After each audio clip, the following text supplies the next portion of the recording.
আল্লাহ তাআলা সবচেয়ে বড় নিয়ামত যেটা দিয়েছেন, আসবাগা বলতাম পূর্ণ নিয়ামত। একজন বিশ্ববিখ্যাত মুফাসসির হযরত আব্দুল্লাহ ইবনে আব্বাস রাদিয়াল্লাহু তাআলা আনহুমার ছাত্র মুজাহিদ ইবনে জবর রাহমাতুল্লাহি আলাইহি, মুজাহিদ জগৎ বিখ্যাত মুফাসসির ছিলেন, তাবিঈ। উনি বলছেন কোন বান্দার উপরে আল্লাহর নিয়ামত পরিপূর্ণ হয় কখন?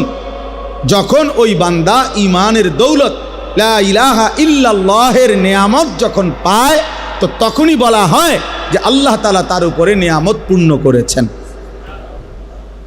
ঈমানবিহীন গোটা দুনিয়া, আল্লাহবিহীন গোটা দুনিয়া যদি হাজার লক্ষ বারও পায়, সে কিছুই পায় না। আল্লাহকে পেয়ে গোটা দুনিয়া যদি কিছু না পায়, সে কিছুই হারায় নাই। আমার শায়েখ আল্লামা মুফতি মুশতাকুন নবী কাসিম হুজুর এটা বেশি বলে, আল্লাহকে পেয়ে যদি সব হারায়, কিছুই হারায়নি। আল্লাহকে না পেয়ে যদি সব পায়, কিছুই পায় না। মুজাহিদ আজম আল্লামা শামসুল হক ফরিদপুরি রাহমাতুল্লাহ আলাইহি এটা বলতেন, তুমি আল্লাহকে পেয়েছ, সব পেয়েছ, তুমি আল্লাহকে পাওনি, কিছুই পাও।